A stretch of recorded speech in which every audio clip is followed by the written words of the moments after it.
Good morning, everyone. Welcome, welcome, welcome. We're super excited to be with you on this dark and stormy day here in Houston. Glad to be inside, that's for sure. And glad that I don't have Kansas City weather. We have here with us Luke, who just sent me a screenshot of all the tornadoes that they had recently in Kansas City, and Yeah, man. we probably have a It's couple of beautiful. Centerpoint people on the call today, and so I just need to get with you guys about the flickering that happened yesterday during the storm. So my name is Monique Roberts. I'm the executive director here at the PODS Association. I'm really excited to be hanging out with my good friends Luke and Marissa today. Haven't seen you guys in a while, so super stoked to be able to hang out. And if you guys know, if you've ever been on a been or participated in a podcast before, it's really just kind of me and Luke just hanging out and talking smack. And we told Marissa not to rehearse at all. So she instead spent her morning doing something much more fun. So today we're here to talk about modules, the PODS modules, Power BI, and then of course PODS. So with that, we're going to get started and go through a couple of housekeeping things. So as you can see now, we've been on Teams for the last couple of these, and we really do like it. It's a lot cheaper, which is great in that it's free and it comes with our Microsoft program already, so we're saving money here at PODS. But I do want to say that in your chat, you can either put some information in the chat, you can ask a question in the Q&A, and then of course we have some polls.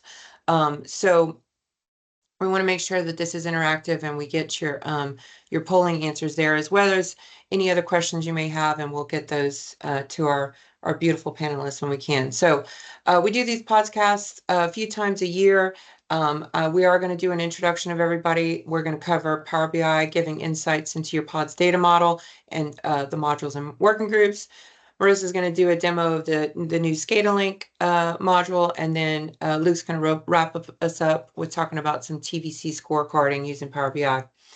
So before we get into that, June is National Safety Month, and so of course we're all very safety oriented here, and we are talking, unfortunately, this summer about how hot it already is. I mean, it's absolutely ridiculous. I have to wait until dark to go walk the dog. So with that being said, we have different schedules now, right? You're doing different things at different times of the day. Please be aware of your surroundings. Please make sure that you spend some time in air conditioning if you can. Make sure you take those frequent rest breaks in shade or air conditioning if you're working in the yard. And then, of course, do your best to drink plenty of water. You got to hydrate, homies. You got to hydrate. Make sure you take care of yourself. All right. So with that, PODS is, of course, you guys already know, 27 years going strong, a great community and standard for asset knowledge management related to pipelines. So our goal here is to make sure that we are ensuring data transparency and good data governance in order for all of our cohorts and colleagues to operate their pipelines safely. So we are all over the world. We are now 39 countries with over 200 operators that use some iteration of the PODS module to organize their data. And we're starting to announce all of our new international chapters. So stay tuned for more information on that as well. So while we're learning a little bit about our panelists, I'm hoping everybody can go into the poll and let us know who is on the call with us. So you can see where it says pick which role closely relates to you. You have GIS, IT, or regulatory and integrity. So while the panelists are introducing themselves, please let us know who we have on the call with us today. So Luke, you want to go first? Hey, I'm Luke Hutmacher. I do GIS and data management and business intelligence work for Magnolia River. I just saw a note from Miss Deborah, says she can't see the poll. Um, I've been doing GIS work for about 25 years, mostly in midstream, and now I'm doing a lot of business intelligence stuff. Sorry, Monique, I cut you off in the middle of my introduction. I had. I know, I know. Come Well, on. Deborah asked a question, so I was going to answer it. Pull down the more button with the three dots, and you'll see polls, and you should be able to do it there. Sorry. Oh, So I see. go That's ahead, it. Luke, I'm done. about how wonderful you are. No, you knocked me off my train. I can't get my thought back. How long have you That's been all I have to involved say. with pods, Luke? I mean, since we figured out how to take square rocks and make them round rocks and roll stuff around. So there you go. That's great. Good stuff. Sorry for interrupting you during your introduction. You All got to right, talk on these Marissa. things. You got to hold the microphone while you can. I know. I know. I'm Marissa Anderson, and I am the GIS manager of data migration and implementations at Magnolia River. So I handle all the data migrations that we do for clients to PODS 7. And I've been working with data migration since APDM came out, Right. which is a very long time. Right. So in addition to working as a JS manager at Magnolia River, I hold a position of the PODS technical coordinator. So I help when we create modules, I help get them ready for production. So the working group creates the module, designs it, and then I take that design that they've done and create something that you can use to add to PODS 7. That's awesome. You wear so many hats at Pods, Marissa. We are eternally grateful. And, that's why you keep winning awards, right? We're just going to keep, instead of paying you a living wage, we're just going to keep giving you awards, right? Because everybody here at Pods is volunteer. And so, I can give you all 20% raises, but 20% of zero is still zero, just so we're clear on the math. So, all right. Marissa, you want to tell us a little bit about Magnolia River and what y'all do there? Sure.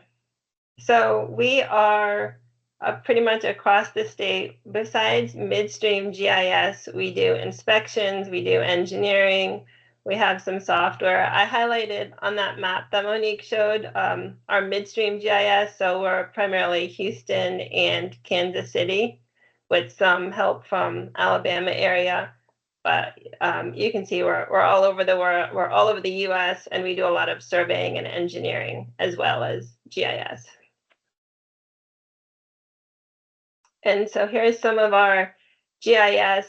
Luke talked about business intelligence. We help with TBC, data maintenance, as-builting, pretty much anything to do with your GIS database and maintaining your system of record so that you have a single source of truth, which can include data verification, it can include data mining, field verification, organization changes, business intelligence, making that data more accessible to the organization so that they can see what's in your database, anything that has to do with your data.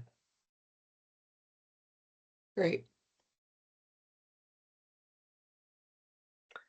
And here's a little bit of an overview. We work with integrity and regulatory. We help with the GIS, again, data maintenance and management, and then the business intelligence, which takes all that data, all the work we do behind the scenes, and then you add the business intelligence and it makes it visible. And then everyone says, oh, that's what Luke's going to show. All that hard work that everyone's done behind the scenes. And then we wrap it up with a pretty picture frame and everyone's impressed. Yeah. And then Luke takes all the credit. All of it.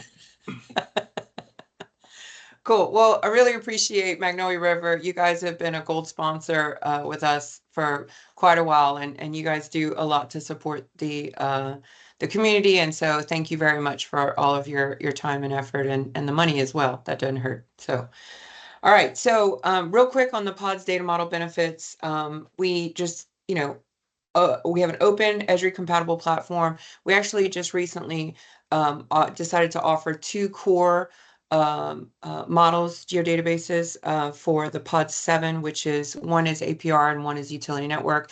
And then we're building the modules on top of there. We had a great big announcement at the Esri Urges conference that Jeff and I did about that. We are now a part of the AP program from Esri. So we're super grateful to them and donating that to us. And so we're about to have our kickoff meeting and start with some new projects.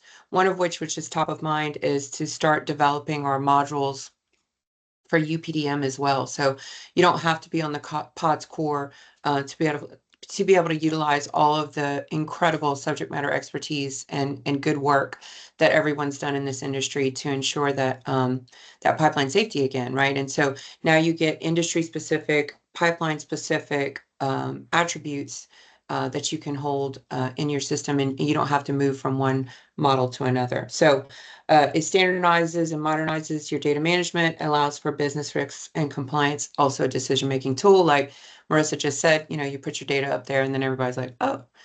And then, of course, it's a pipe-centric approach to everything. So the PODS model was designed by operators and for operators, as well as service companies and expertise there. So we're here all for the same reason, right? So a little bit more about us offering the 2 core data models, PODS 7 APR, and then with utility network support. And then we're also going to standardize there so that the UPDM users can leverage the industry-specific modules as well. So we're going to talk a lot about the modules today. That's why we're getting into this. We have the integrity regulatory module available now for download on the PODS member portal. And we're actually going to be me, Marissa, Chad Holtman with One Oak, and Josh Cox with Williams is going to be at the Texas RRC the same week as the Esri UC to talk to the Texas RRC about how they can use that module to do their annual reports as well. So it's going to be pretty cool. So again, just a little bit more, we have that there. And then of the modules that we have going on right now, I'm going to go ahead and launch a poll because we'd love to see which of these that you are interested in. And I can figure out how to do this. There we go. And with that, I'm gonna hand it off to Luke. Once you're starting to give the answers about which modules you're most interested in, Luke, I'm going to ask you to share your screen and go through a couple of things that you want to show us today. All right. I just, to add, I gotta find my screen. Here we go.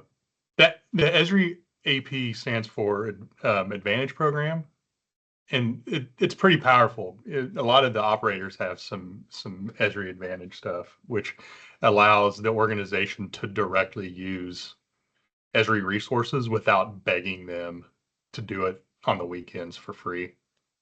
So developer access, data modeling access, documentation access, an area that PODS, just for me being in the square wheel time of PODS, PODS struggles with being able to rally the troops in a free organization to do stuff like documentation and QA/QC. So Monique she mentioned the AP program very quickly, but it's pretty cool. And I think that Monique and Jeff probably had to do some sort of a blood sacrifice or some sort of, I don't know how y'all pull that off. But we both promised our firstborns, but shame on them for thinking that. Yeah, right. So, I just want to talk for a few minutes until Monique, just mutes me and kicks me out of the meeting about business intelligence and the GIS and the PODS organization. I've kind of led with how difficult it is to do documentation within these data models. It's not just a PODS thing, it's a data model thing, and it's a geodatabase thing. We have a lot of stuff. We have a lot of information in the data. We have a lot of metadata. We have some data coming from multiple sources. And about 2 or 3 years ago, we started utilizing stuff like PowerBI to explore options for documenting the geodatabase better, dashboarding our pipeline integrity programs better. And, I have a couple examples of some of this stuff. Power BI is one of the things that we do a lot of, which is leveraging software and technology that most companies already have, which is a thing that Esri struggles with as well. They have a lot of organizations that have a lot of licenses and a lot of credits, and they're not able to use them. And it's essentially free stuff. It's stuff that the organization's paying for. Power BI and Office 365 falls under that same category of, we're already paying for it. How can we use it a little bit better? Let's get in the nooks and crannies and sweep the dust out of there and make sure we're getting everything we can, because this stuff comes out of overhead budgets and it's hard to purchase. So let's see what we can use. So the first thing that I'm going to show here is just I took Monique's approved presentation, and as soon as I got off the phone with her, I changed it. So there's going to be some interesting stuff in here for that as well. So there you go. This is an example here, and this we've displayed or demonstrated this at the Esri UC last year, also at the Esri Urgis conference last year, which is a way to kind of build a data dictionary inside of Power BI out of the geodatabase. So Power BI has an incredibly broad array of data sources that you can import. This is something that makes it very, very powerful. At any given time, you can import data from spreadsheets. You can import data from a SQL database. You can import it from PDFs. You can import it from images. You can import it from GeoJSON. And in this case, this is importing a geodatabase XML file and parsing through that and essentially building a data model out of your data model. So if we want to look at any, and I don't know if that, Monique, is this big enough to see? Yeah, I think we're good.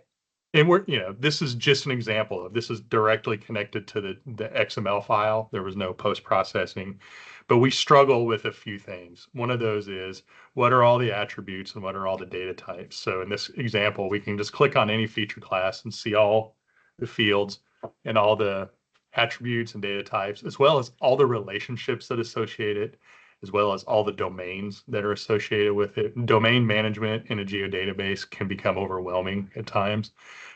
One of the things we say is if I need to change a domain value, where is it going to affect the rest of my data model? So we can come down here and say, let's look at yes, no, which is, we know that one is in a lot of places in our database. If we want to go from yes, no in capital letters to yes, no in lowercase letters, we know that we might have to go and make updates into all of these different tables and stuff.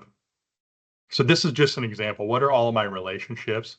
So if I want to select say the activity table, we can filter out all the relationships associated to the activity. When you're doing like a database migration, sometimes you have to know where all the primary keys and where all the foreign keys are so that you know what order you want to migrate data, or if I need to change some stuff, what all is it going to affect. So this is just another one example. Another one here is we look here, we have a little bit of a searching function. I can search in here for Smith.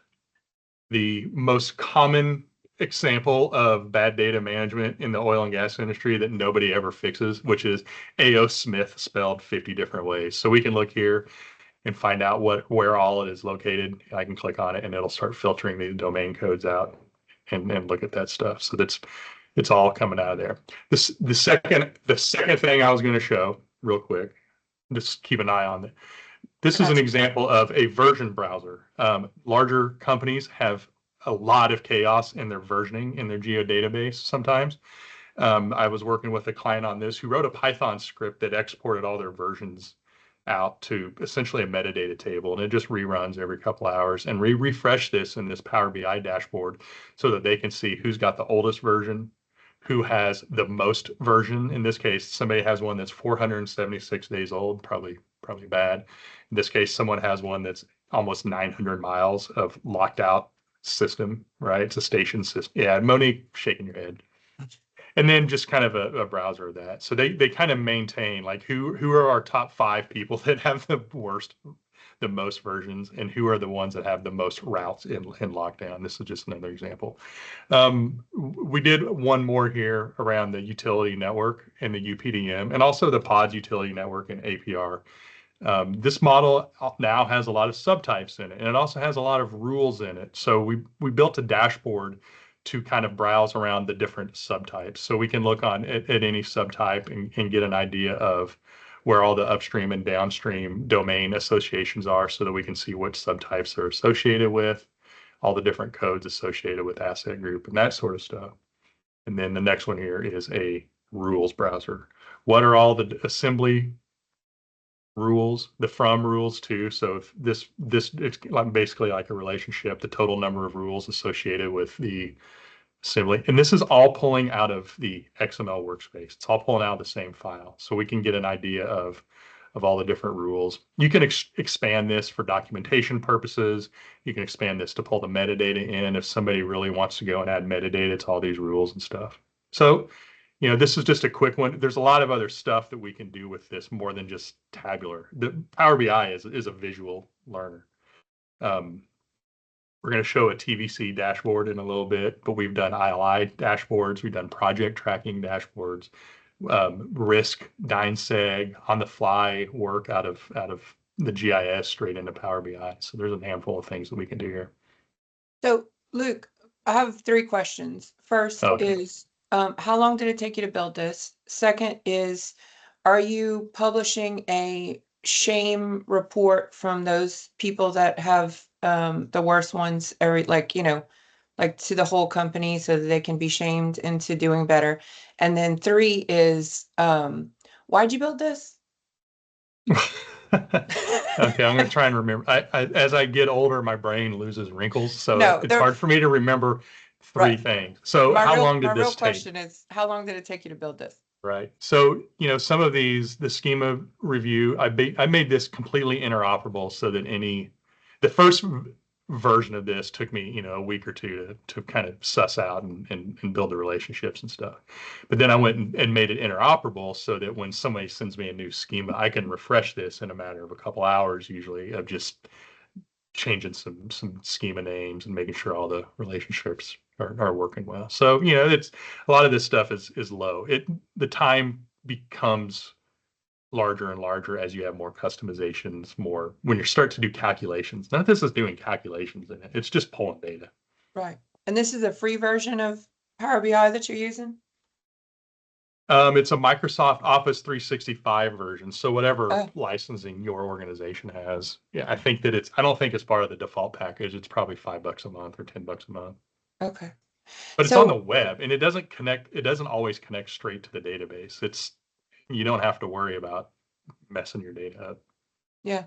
So one last question. Tori Metz asked you one time with P66, it wasn't a specific technical question about this, but she wanted to know if you could now build a time machine so that she could use this in the past. Why did she say that? What was the whole point there? When I used to get databases from organizations to do a migration, they would want to understand how many tables, how many attributes, how many domains. And it was a lot of work. I would have to call the Python guys because I don't know Python, and they would get mad at me. And eventually I would just argue with them enough until they would give me a big schema spreadsheet report that I could use. So she was probably asking around, this is something that a lot of old GIS data model people struggled with. Right. Yeah. And I think it was during the time when P66 had bought DCP and they were trying to migrate all of that gathering data over. So, okay, cool. Well, thank you, Luke. We really appreciate that. We're looking forward to seeing the TVC stuff that you're going to show later. I'm going to take the screen back from you for a minute and just give everybody a quick overview again of, I'm glad that Luke kind of expanded on the program that Esri donated to us because it is extremely important. And please don't let my lack of explanation about it tell you how excited we are about this. It's not at all. We're super stoked because we really want to make sure that even LDCs that are on UPDM or anybody on any platform have the ability to use these modules. And that's why we built this, right? And I say we flippantly, y'all know that I was absolutely a personality hire, but Luke, when y'all went to start building out what is now Pod 7, correct me if I'm wrong, but you did it because you wanted it to be a little bit more simplified, right? And kind of an open book with which we can build things on top of. Is that correct? Yeah, that's correct. It was pretty overwhelming model before. Right. So being simplified now, we're able to develop these modules that can kind of lie on top of them, right? So with the ILI module, now you can have all of your ILI data in one spot. It doesn't slow down your whole system because, it's more of a dotted line to your main model here as well. So, Marissa, I'm going to kick it over to you to talk about the modules and when they're going to be out. Right now we have Integrity Regulatory, we have ILI, and we have SCADA Link that's available now. and you're going to demo SCADAlink for us. And then right now we're working on CP, offshore, and TVC. One of the things that we kind of went up against, and I keep saying we, but of course, y'all know the volunteers. When I say we, the community came up against was trying to figure out how to attach, two documents to the same attribute, right? With TVC, you have to have traceable, verifiable, and complete. So you have to have more than one. So we're going to talk a little bit more about how the community came to the rescue and helped us with that. So with that, I'll hand it over to you, Marissa, to talk a little bit about SCADAlink. Sure. So SCADAlink, I'm happy to say, is complete and is released. What this module is for is to take your sensor points and your sensor panels. They already have a SCADA ID in your SCADA system, but to give them a location on the map. When we give them a location on the map, particular the sensor point, that location is typically on a pipe. The pipe has pipe attributes. So when we can take the pipe attributes in PODS with that location where the sensor is, so we're taking those particular pipe length attributes, but typically we store them in the pipe segment table. And then we mix them with the SCADA measurement information. We can use that to calculate flow, which is something very important for engineers. And so from the GIS perspective, we now have feature classes where we can store that point location of the sensor. The offline, typically the panels are offline somewhere in the site, and use that location, join it back to SCADA, and use that to calculate with both data from both sources. And let's be clear, this is not SCADA data that we're doing here, right? All of that needs to remain control room stuff. We're just looking for the location, right? And so what that's going to help with is you be able to, again, see it on a map, right? Help you with your compliance for RP 1168, help you with route optimization, help you with, your locations for your inspectors to go out in the field and know exactly where that sensor is so that they can give support to that. And then also data standardization. That was one of the things. So when PRCI came to us and said, we really, we want to do this, we're working with PHMSA, we got some funding, we want to get this done. We then reached out to AGA and their control room committee there. They got involved and were telling us all these other benefits that they saw to it as well around, data standardization, right? When companies buy other companies, you have completely different nomenclature for the data, for the location and the sensors. So now it's almost going to kind of force them and allow them the opportunity to get funding from their management in order to standardize this data. So just a whole lot of benefits. And we're excited about working with both of those groups on this and excited about how fast this got done as well. So we are going to be showcasing this and presenting this with the control room committee at AGA in the fall. So super exciting stuff there. So, all right, more nerd stuff, Marissa. Okay, so this shows you a little bit about the panel on the left and the point on the right. So one panel can have multiple sensors on it. Another type of panel you can store in that sensor panel feature class are those different tools that you have that may be more than a panel. So the chromatographs, the moisture monitors, H2S analyzers, all of those different types of product quality tools you can also store in that sensor panel feature class. And we've built it so that if one panel has sub-panels, we have that relationship in there. And then we also have that relationship of the sensor points to the panel. And on the right-hand side, when we see the sensor point feature class, we can also put sample points in there. And so even though these two feature classes are called sensor panel and sensor point, these are the different types of points and online points and offline points that you can put in both of those feature classes and still have them relate to each other. Great. So before we get into TVC, if you want to share your screen and kind of show everybody what that would look like. Yes. So here we have on the map, and when you download this module, you have 4 different options. So we've added these, the SCADA features to PODS, so you can download it out of the box in 2 different projections, 983 2011 or WGS 84. And then we've also taken these and put them in their own individual file geodatabases. So you can look at only these attributes and the relationship between them. And again, these are in 2 different projections, depending on which one you're interested in. And so if we look at sensor point, we have, so this is the online point. So we have all of our typical APR online attributes that we need to make an online point. And then we have some attributes that we've added that are very specific to this type of point. So if you think about an ILI feature, you want to be able to locate it. Sometimes we don't have coordinates for our sensors, and we still want to put them in the database so that we can refine that data later. So at that point, we need to almost treat it like an anomaly on the pipe. And we say, okay, we know it's near this upstream feature. We know it's near that downstream. We know it's so much this distance from that feature.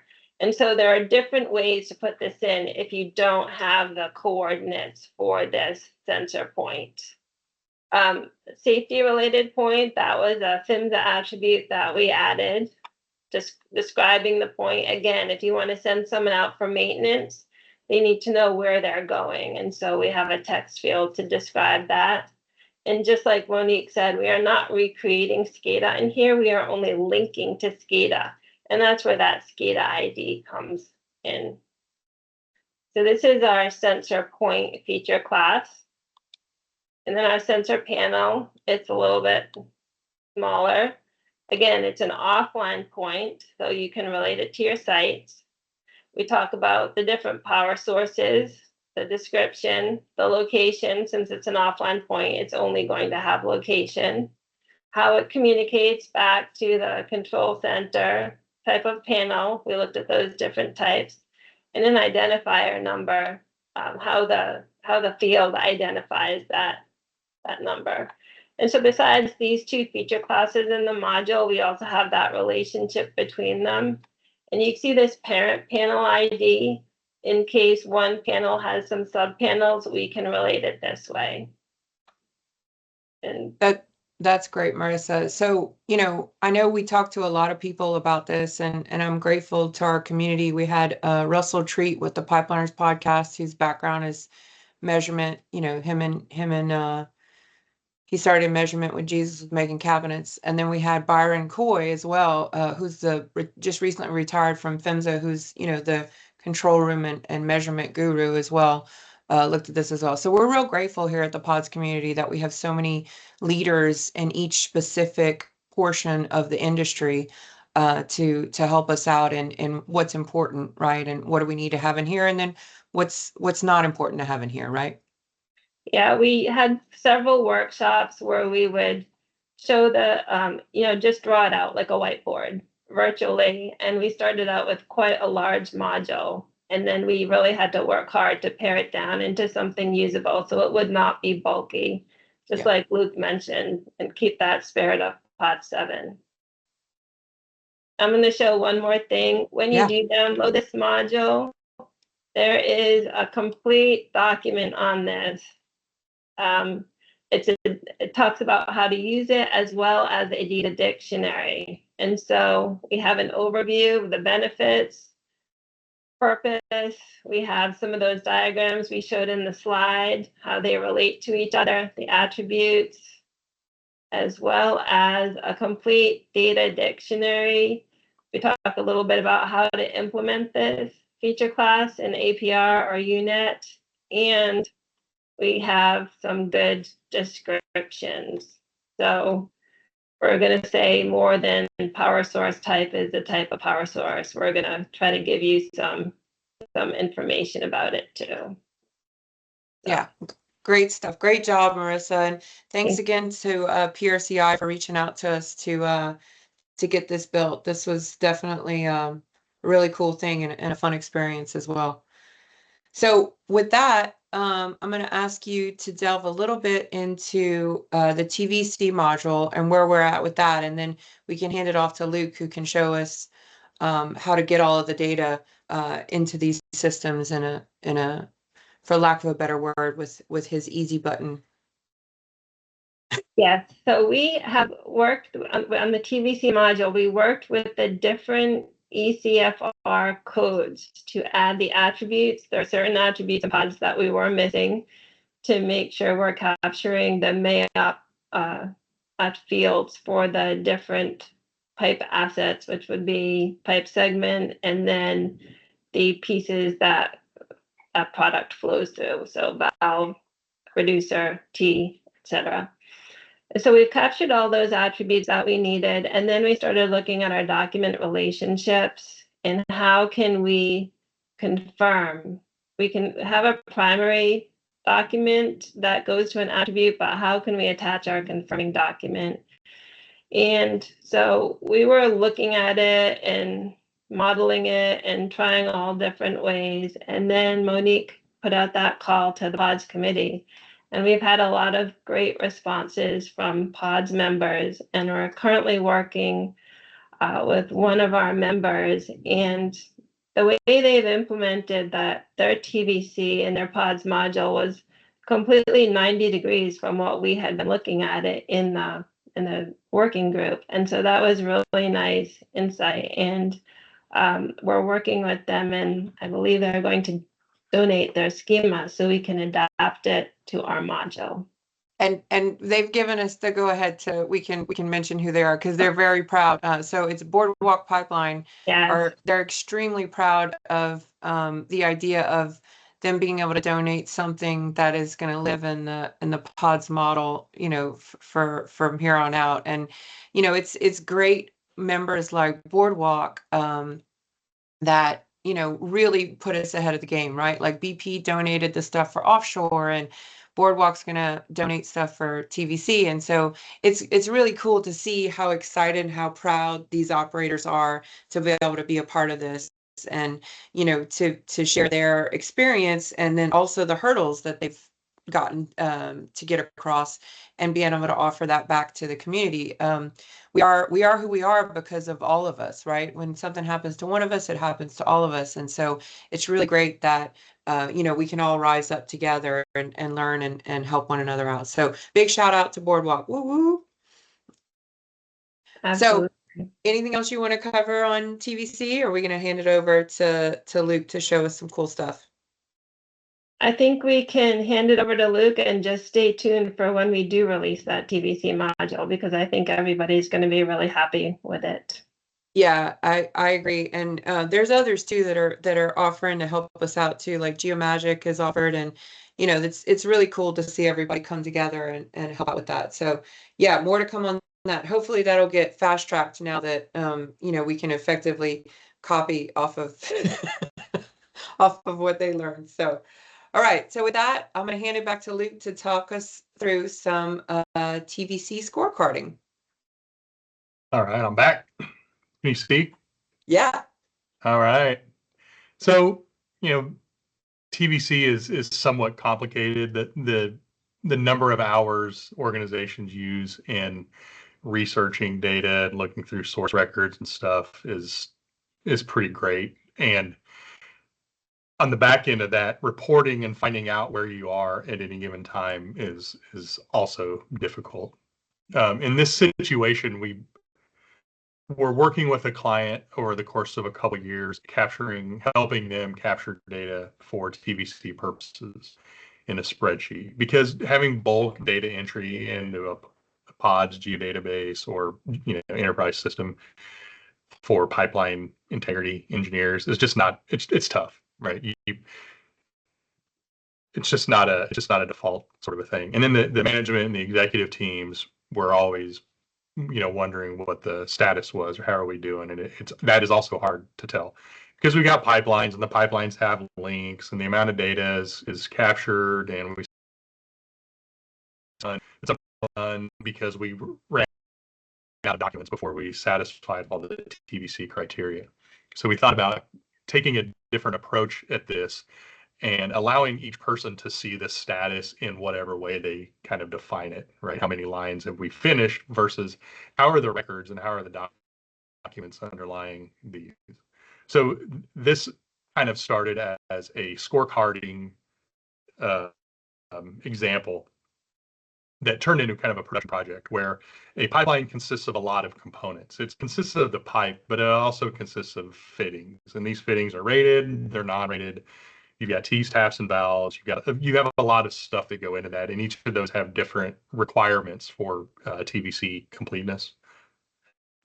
Maybe it's one attribute, maybe it's 5 attributes or something. So what we started to do was grab these spreadsheets and the GIS data and kind of smash them together to start building scorecards across the entire operating area.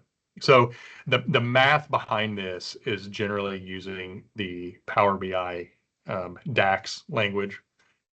And the processing to get it in here is using the Microsoft Power Query function, which is grabbing data from multiple sources, tying it together, and ensuring the relationships are satisfied. So we built this, and we have an opportunity here to kind of dig and dive and peek and poke at the different data. So when we first open it up, we can see we have an overall TVC score of 65%. That basically means, the way I would describe it is, we have complete records for 65% of our system. We can click on this, and maybe we just want to see how our pipe looks. This takes a minute to refresh. This is pulling a lot of data in the back. So if we're just looking at our pipe, let's deselect all and just look at pipe. We can see our pipe score is 45%. We can look at our rated fittings, and we're looking at how much pressure test, what's our overall material score. So, you have to have the attributes as well as the pressure test, material score, and this kind of walks you through all the information that comes with that score and the math behind it. So we can actually go into each of these and say, I just want to look at our receivers and see where those are at. We're at 99% on most of these, but we're missing a lot of mill tests. So it gives us an opportunity. This is helping the client decide where they need to be spending resources. Additionally, we can look at individual pipelines. This is a list of lines. There's 500 or 1,000 of them in here, and filtering it out to kind of see what our different pipelines are looking at. Additionally, we can integrate some mapping functions in here this is pulling data out of the GIS. The mapping integration in Power BI is not great, I'll say. Hold on, let me deselect all this stuff up here. Select all.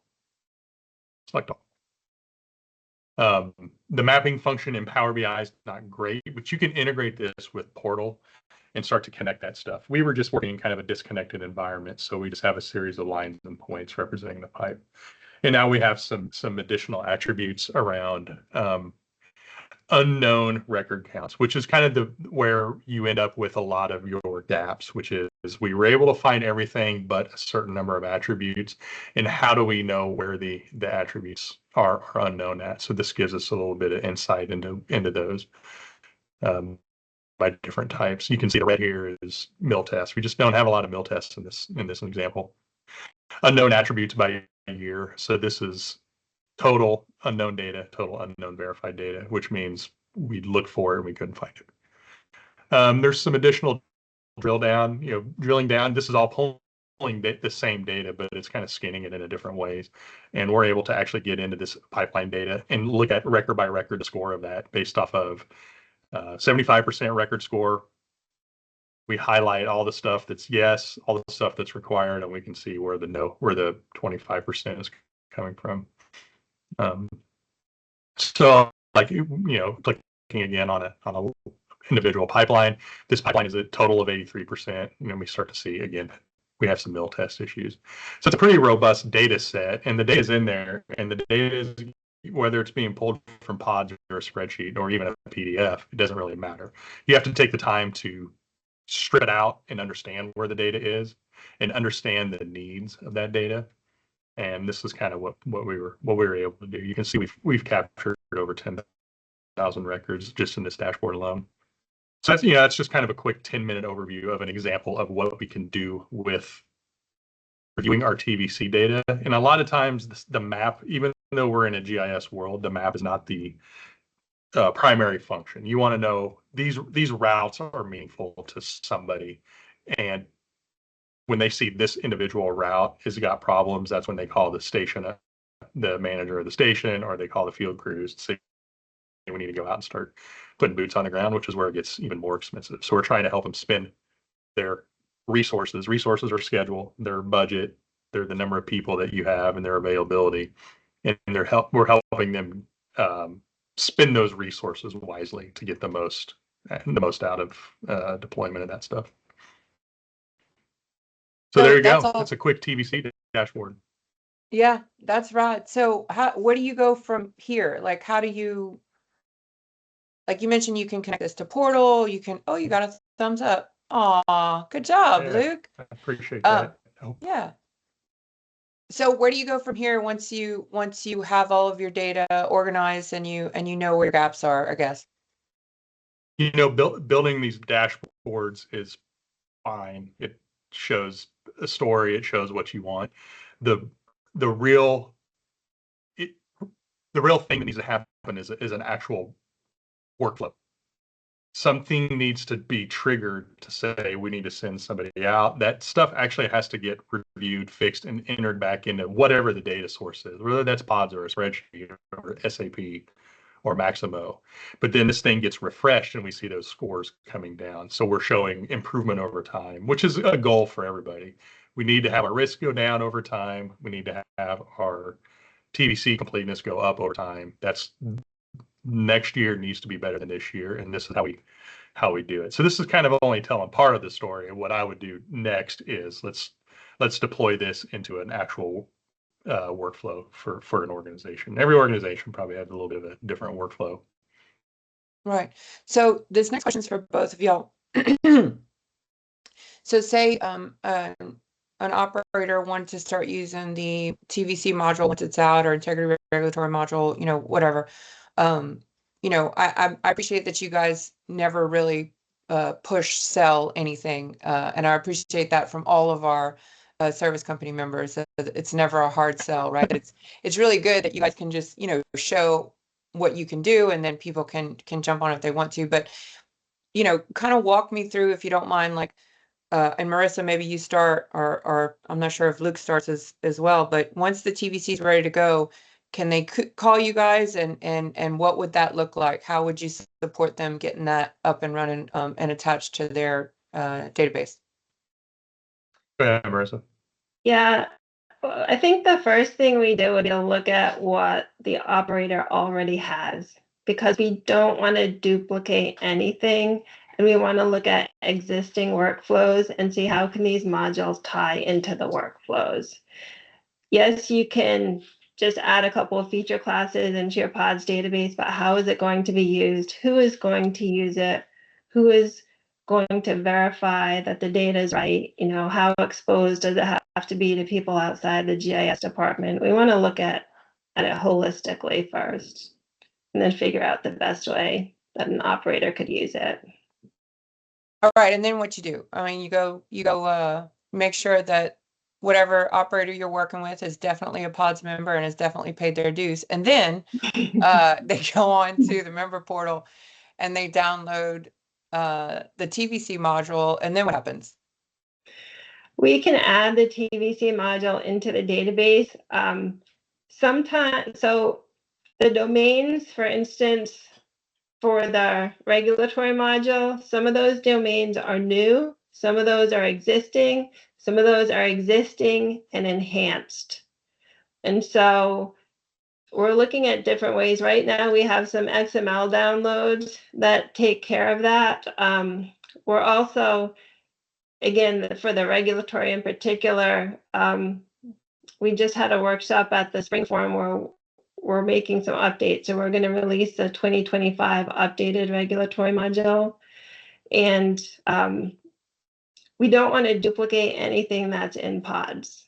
And so right now we have the old regulatory module up there. If you added in, the XML has been configured so that it will not duplicate your existing domains. But that's one of the things to watch out for, that when we add these, feature classes and attributes and domain values that may be relying on some of the existing PODS core domains that we're not duplicating anything. So, and you're utilizing that change log, right? Just to see what happened from last time to this time. Because I know you guys sat through and we invited PHMSA and Texas RRC to give us some insight on what might be changing. And we're going to do that from year to year. So when does Luke come in and get all the data into his system? Is that would I would assume be before you add all your data into the module, correct?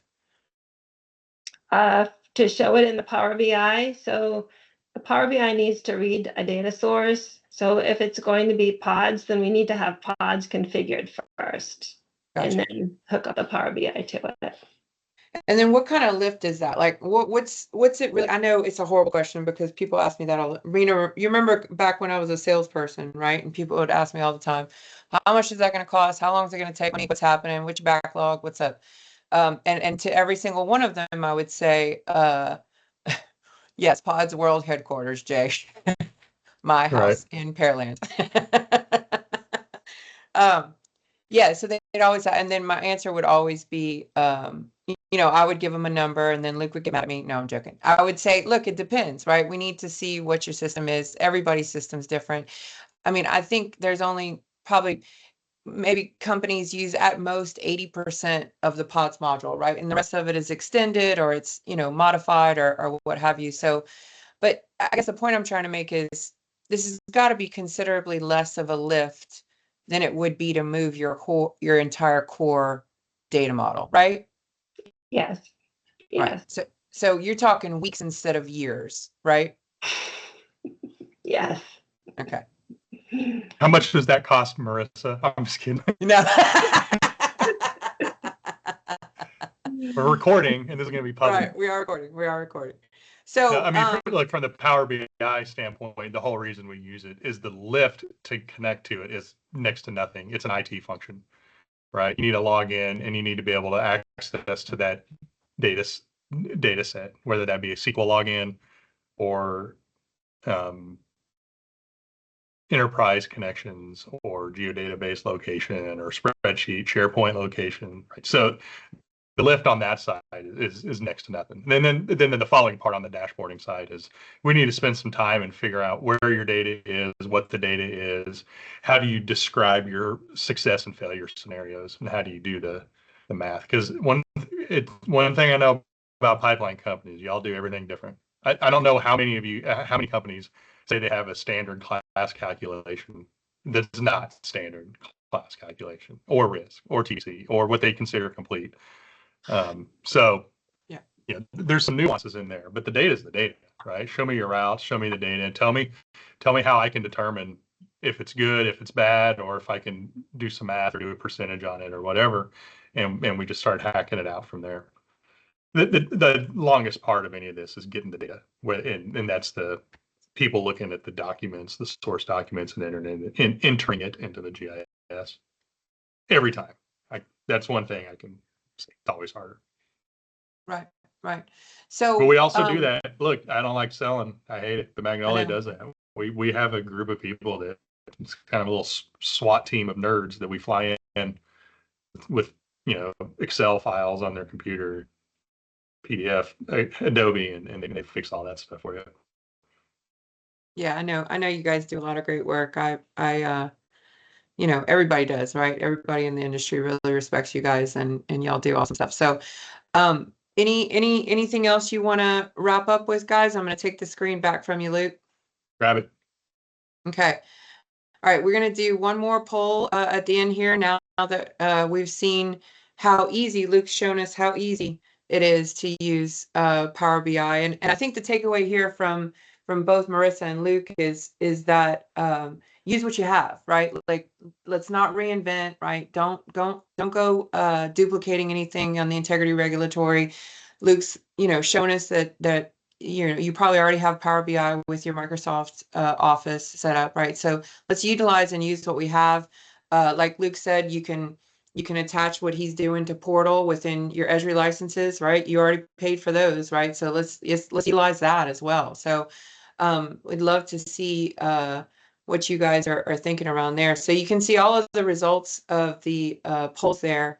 Not at this time, and maybe it's a black box, right? That for some people, and they're like, you know what, we're not sure about that, but it looks like there's quite a few people that are using it extensively, and um, of course, we have a majority of people of GIS, and then integrity regulatory was the #1 response that people are interested in that module. So hurry up and get that updated, Marissa, so we can get the updates on the member portal. So with that, I want to say that even though a few of us are going to be at the Texas RRC that week, Cameron and Tori. So Cameron with Enbridge and Tori with P66. They're going to be presenting for PODS at the Esri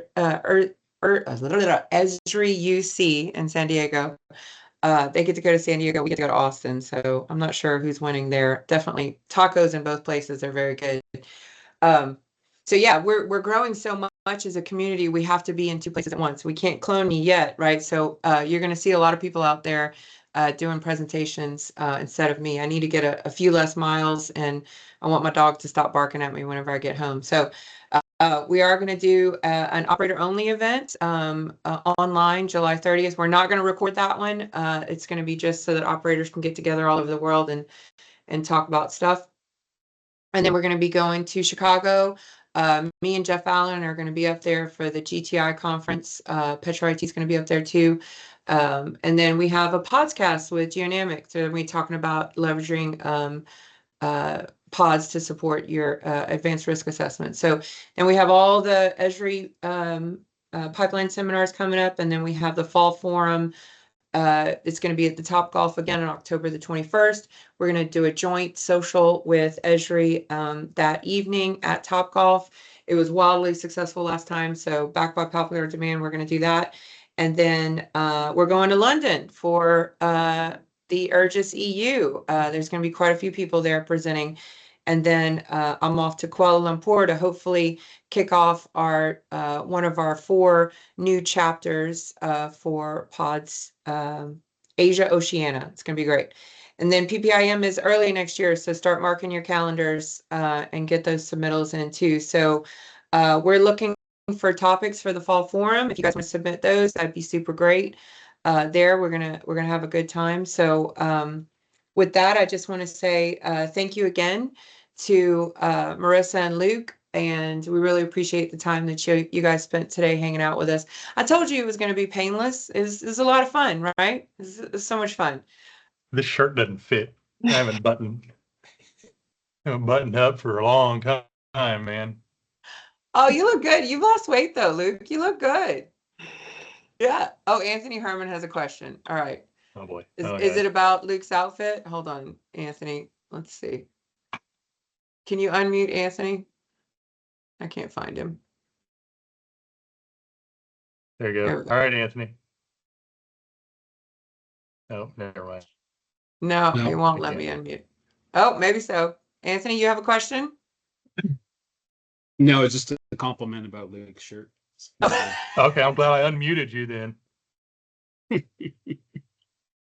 Get it on public record. Yeah, he's doing his level best to try to change the couture of pipeline for the rest of us, right? That we can wear jeans and t-shirts. Jean short form, baby. Jorts. We're gonna wear jorts. So if y'all have any questions about what they showed y'all today, please email Luke or Marissa. Reach out to Magnolia River. We appreciate y'all, and thank you so much to everybody that participated. And I hope you guys have a great day. Thank you. Thanks, everybody. You. Bye.